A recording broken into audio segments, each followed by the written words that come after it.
This podcast is not intended as legal advice. If you're in need of legal services, please contact 602-375-6752 to set up a consultation. You're listening to the official podcast of the Law Office of Libby Banks, Estate Planning, Wills, and Trusts. Your estate planning attorneys in the Phoenix Valley. I'm Libby Banks with the Law Office of Libby Banks. We're an estate planning law firm. And here with me is my associate. I'll let her introduce herself. Hi, I'm Alison Gloss. I'm Libby's new associate attorney. And we have invited Jon Braddock to visit with us today. He started a website called mylifeandwishes.com that offers services that are in great need for our clientele. And so I thought I would start with asking you, Jonathan, about what the services are that you offer, so people know what that is, and then a little bit about why you decided to, what led you to open this website and do the services you do. Wonderful. Well, thank you. Thank you for having me. It's a pleasure to be here.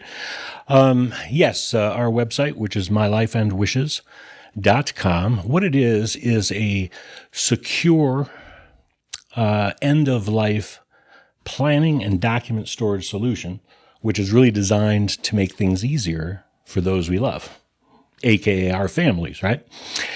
And we launched to the world in 2016, so we've been around for about 8.5 years now. And we work with individuals, we work with estate planning attorneys who provide our services to their clientele. How would I dream that up, right? Or why? Yeah. Or why? So in 2013, my father-in-law died unexpectedly, and he lived literally a quarter mile up the street. And it was the first time my wife and I ever had to deal with the loss of a loved one and handle their estate. And to say it was like a scavenger hunt on steroids would be a gross understatement. We were trying to find all his assets, all his bank account information. Did he have a will? How were we going to find that? What about life insurance policies? And he was also an IBM guy. And so he did a lot of things on the computer. And trying to access things like auto pay and auto draft accounts was a nightmare. And my some secrets should not be taken to the grave moment was when we found a safe deposit box key. Yes. Oh, no. Oh, You yes. probably have experienced this, right? So, Secret safety deposit box. so he was a saver, shall we say, in a nice way. So his home office of 40 years was rather full of things. Boxes and files. And so we find the key in the desk drawer, along with, broken watches and old pocket knives from the 1940s and everything else. But there's no identifying bank. So we go to the two banks that he banked at. No box. I'm starting to think, you know what? He couldn't find the key when he closed the box. And so he paid his fine, and so be it. But my wife, Michelle, she kept scratching at that itch. She said, nah, there's more to this. It took her 2 weeks contacting every financial institution within the geographic area while she was doing other things. And we found a bank where he had a box that only he and the bank knew about. And inside that box was 752 paper shares of IBM stock. Oh, my gosh. Yeah. Yes. Chills. Yeah. Yeah. So some secrets should not be taken to the grave. That Yes. would be one of them. Yes, indeed. And so it occurred to me that if something happened to me, my children would not know who my attorney is. They would not know who my accountant is or my financial advisor. They would not know where I bank, what kind of accounts I have. They wouldn't know if I had a will or a trust or where it was located, much less probably what it was. Wouldn't know if I had life insurance, wouldn't know how to take down my 457 digital identities. Yeah. And instead of them being able to be sad and grieve, they would have to deal with anger, frustration, confusion, time, expense, all things that people shouldn't deal with. Yeah. And so we created what we call the Legacy Vault, which is my life and wishes. And if I don't make it home from here this evening, my family at the touch of a button will have everything that they need to know, including copies of all the critical documents. Yeah, it's an awesome, awesome service. Absolutely. So our clients have those same concerns about how is my family going to know, because I don't want to tell them now. That's the other issue, is I don't really want to tell them. But if all they have to tell them is there's this website, there's a Legacy Vault, and here's how you access it, and here's when you can access it, then they can have some comfort that they haven't shared too soon before they're ready. But the client, their family, is going to be able to get to it and really be able to know what they have, how to get to it, etc. And just to emphasize how some of the even minutia, how important that is, if you have an Apple iPhone and you have a code, Apple will not let your family into that phone. You have to go to court to get a court order. Now, they can access the information, Apple can, but they're not going to share it unless there's a court order.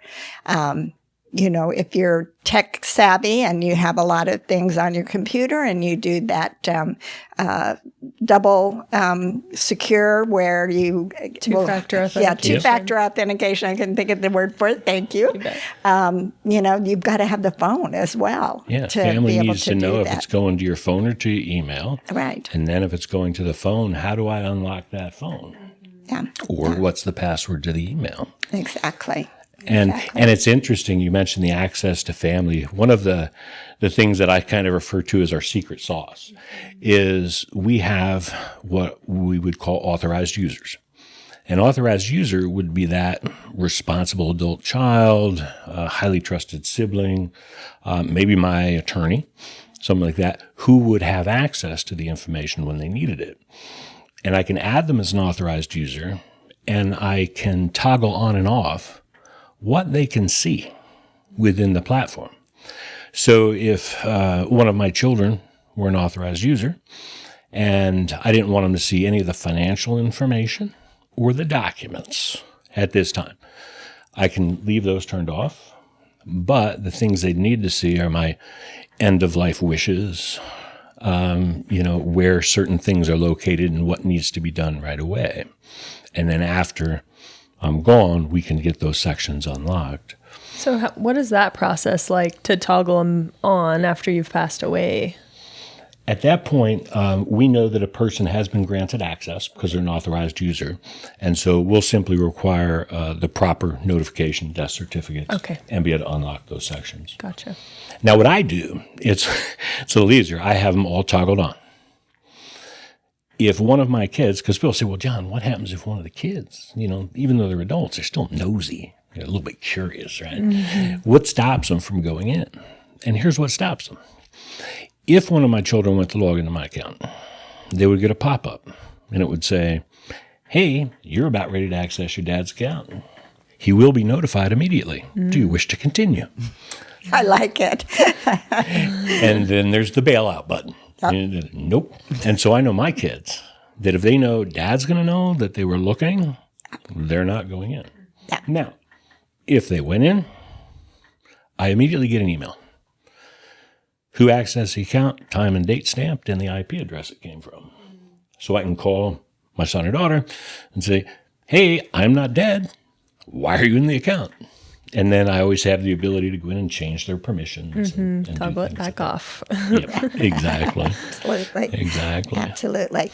And one of the documents that we usually want our clients to be sure that they've shared are the healthcare documents. Those are the ones that they might need to very quickly access and not be tripped up by anything that would keep them out of it. So being able to say yes to this and no to other things is really helpful as well. Absolutely. Absolutely. And the beauty is that our platform, while it's web-based and ultra-secure, it is mobile optimized. So that means If Michelle and I are skiing in the Alps and I do something really stupid, now we have no brain activity. And I don't know about you, but we don't travel with our healthcare directives.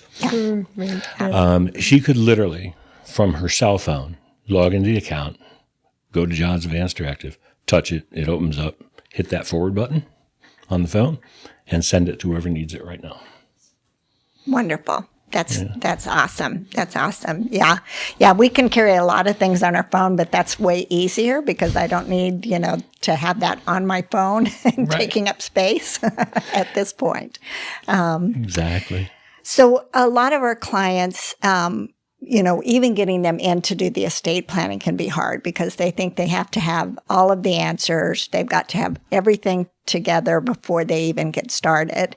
And so one thing I would encourage anybody who's listening, if you're thinking, well, I'll pull all my information together and then I'll sign up. I'd say sign up, start putting stuff in. You can always add to it later, right? Exactly. It's funny because we have thousands upon thousands of users, and periodically a user will make a comment. They say, well, there's just so much stuff. I've got all these things, and it's overwhelming, and it's going to be daunting. And, my response is, yeah, that's valid. I get that. It is.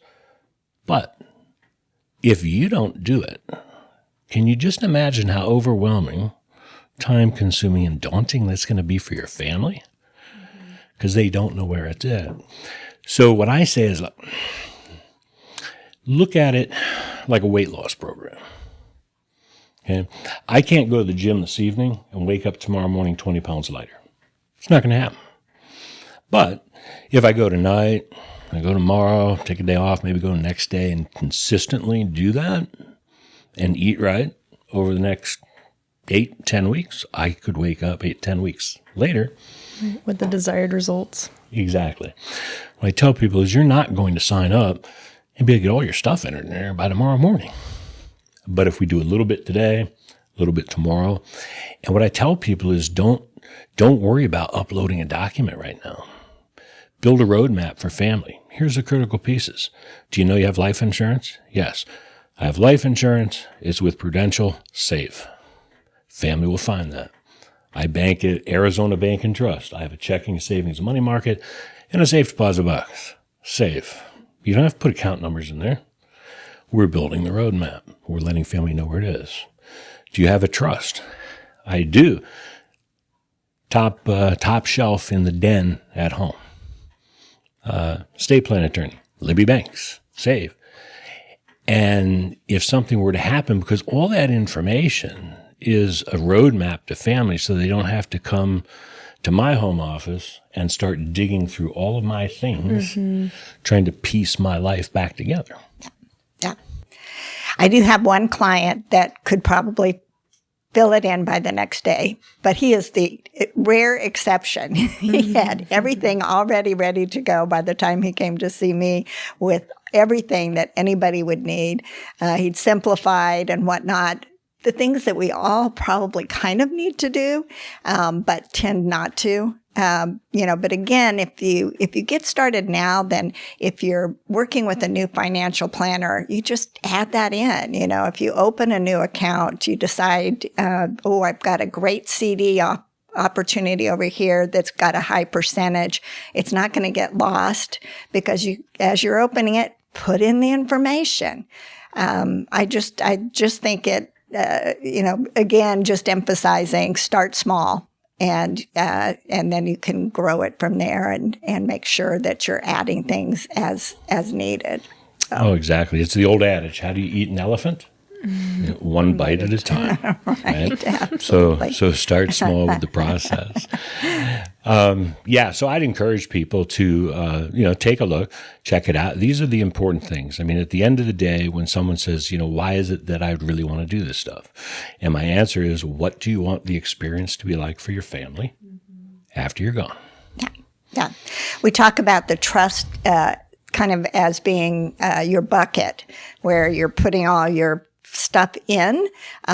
So the legacy vault is the other piece of that, making sure somebody else can really pick up that bucket and administer it when the time comes, which it may include when the client is incapacitated.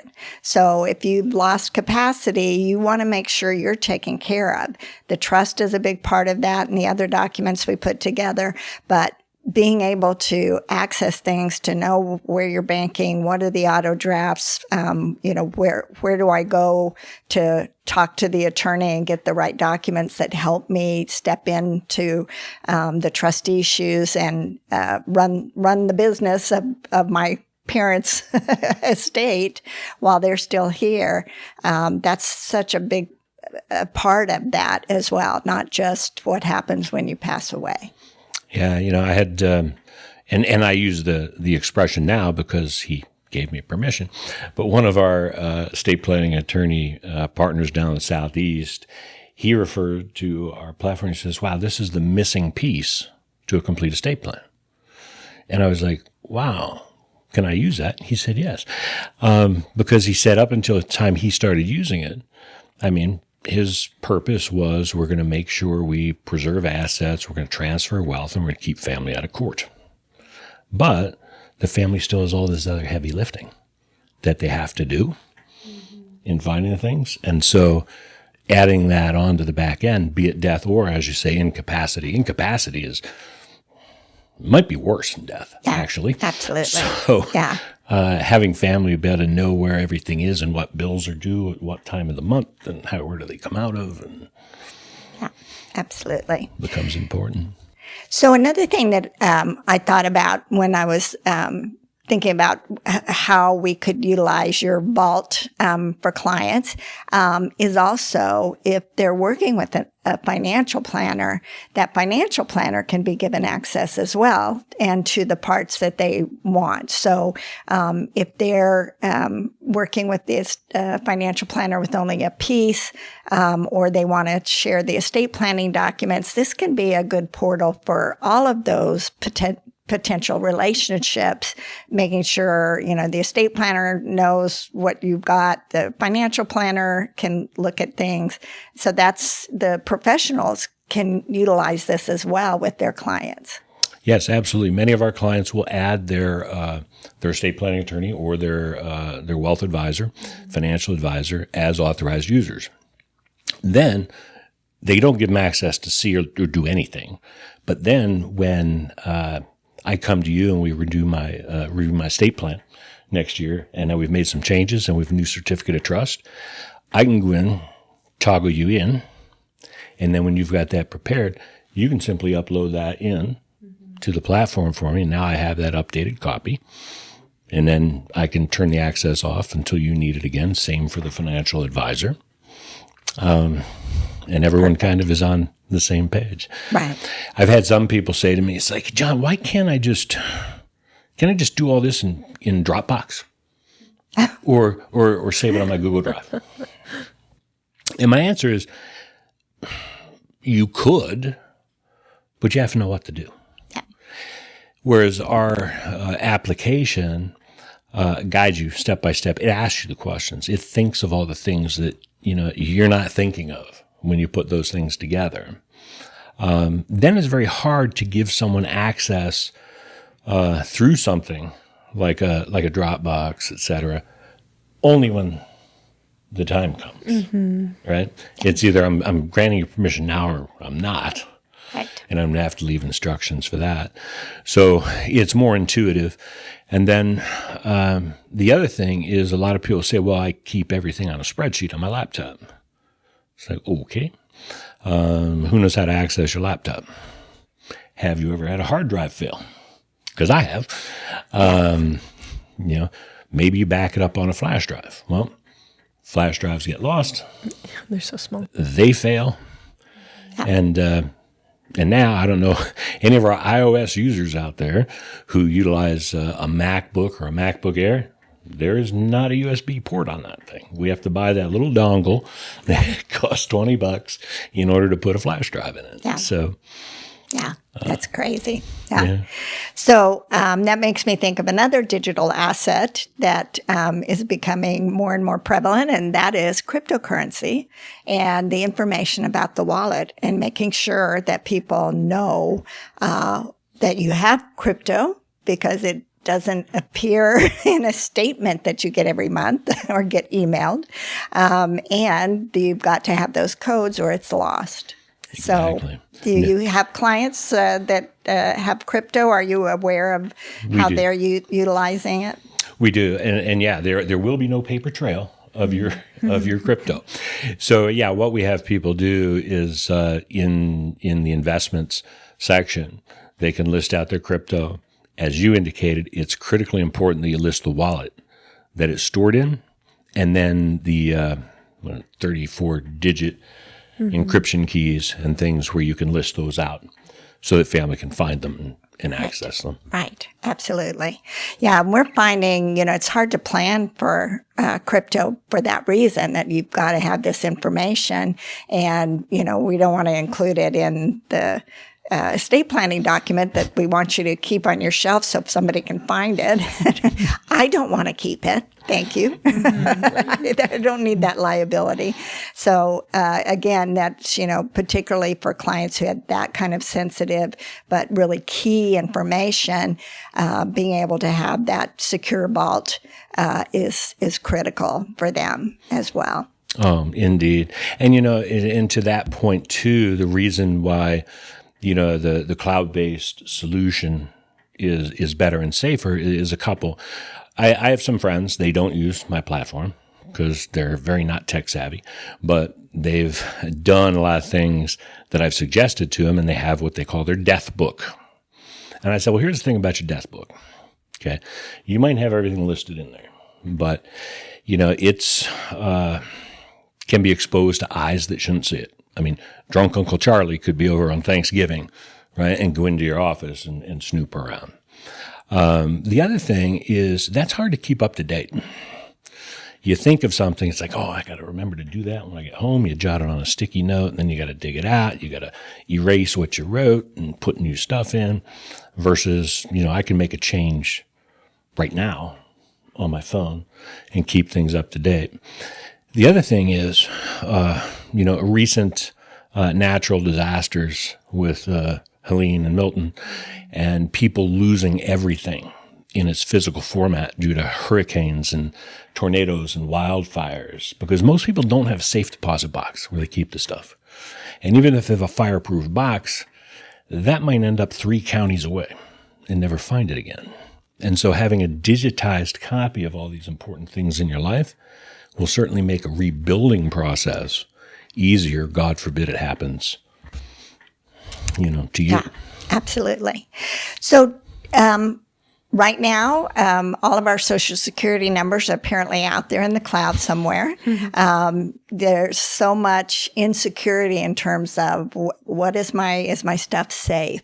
So talk to me about the security protocols. How is that working on your site, and what assurances do you have for people who use you to store their things that it really is safe?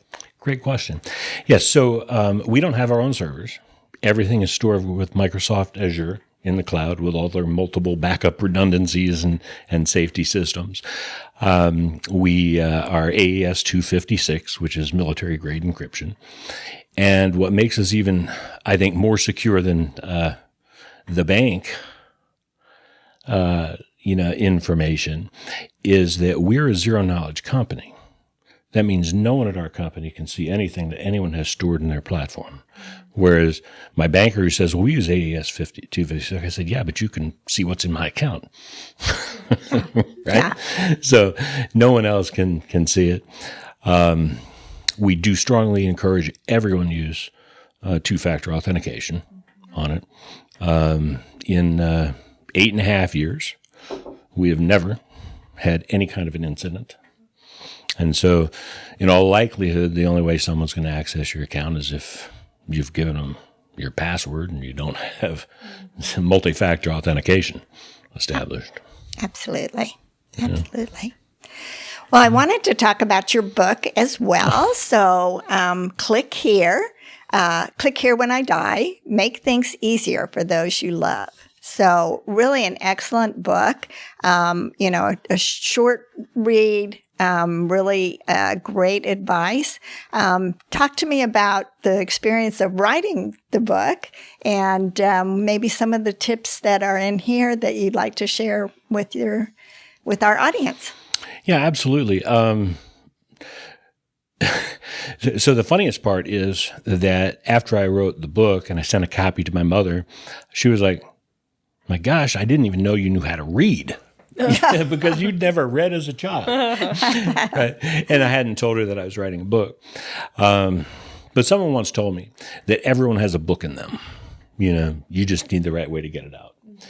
And so after I started the platform and had the experience, I had someone who actually does some works with a company. They help write and publish books, and they get you the editors and the people to work with and things. And I said, I'd really like to talk about why people don't talk about the one thing that's absolutely going to happen to them. No one wants to talk about death. Yeah. Well, I'm not going to talk about it. And if people tell me two things, I have some people, they say, well, I have time. And it's like, wow, really? You have time, so you're not going to talk about it.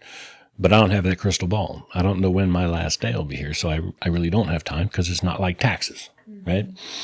And then I have some people tell me it's bad luck to talk about death. And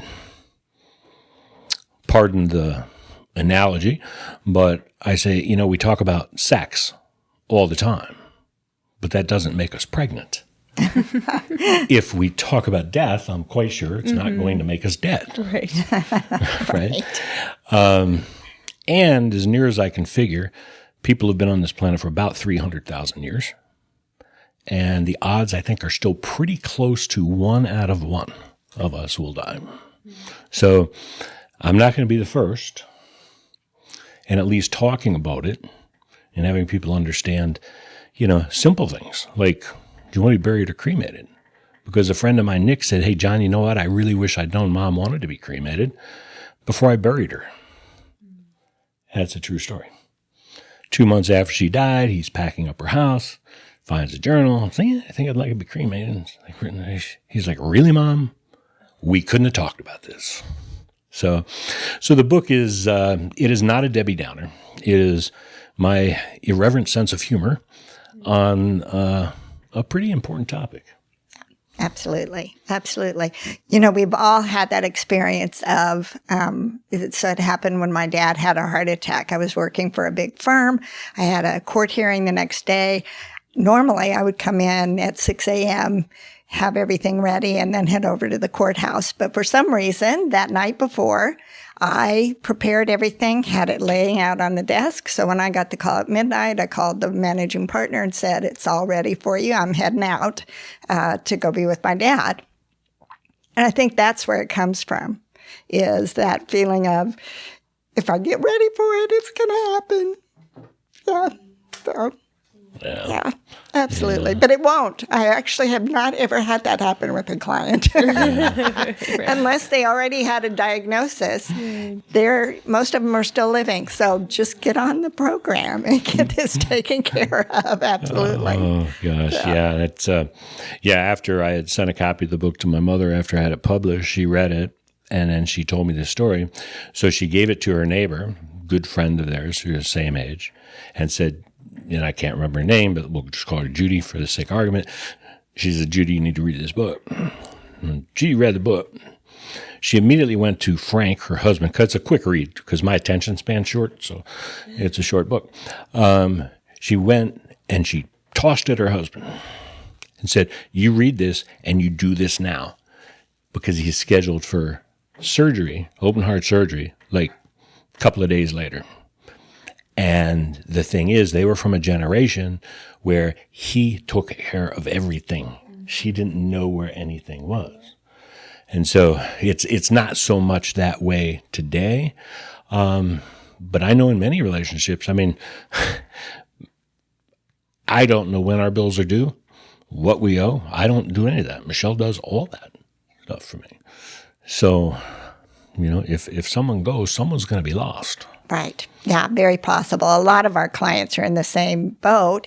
And, sometimes even they're younger. It's like, I've got the busier job, so my husband takes care of a lot of that. And, I could get up to speed because I used to do it when he was the busier person. But it would take me a bit to get there and go, okay, oh, yeah, right, I forgot about that, So definitely. Yeah. The one thing I'll tell people, and I'll leave it at that, it's so my biggest pet peeve in the world is digital identities. Facebook, probably number one, because I have no less than 5 friends who are active on Facebook and they are deceased. And Facebook's wonderful. They remind me, hey, John, wish Bob a happy birthday. And it's like, Bob is no longer saying thanks for the birthday wishes. And so if nothing else, make sure someone knows how to take down your digital identities, because I'm pretty sure my kids, if I die or when I die, they don't want to see my Facebook account floating around out there and getting messages of wish Dad a happy birthday. Yeah, popping up at just that bad time. Absolutely. Right. Yeah. Well, John, thank you so much. And I'll encourage our audience to look for your book, Click Here When I Die, and visit mylifeandwishes.com. Thank you so much for having me. It's been a pleasure to share with you today. Great to meet you. You too. Thank you. Thank you. Thank you for listening to the official podcast of the Law Office of Libby Banks. If you're in need of an estate plan, please reach out to our team by either calling 602-375-6752 or emailing info@libbybanks.com. You can follow us on Instagram and Facebook. Just search the Law Office of Libby Banks. Free consultations apply to new and existing estate plans only. If an estate plan is not completed or was prepared by a third party, revisions will be given at an hourly rate.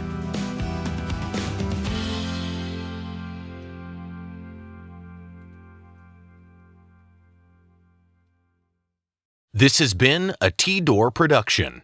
Music by Track Tribe.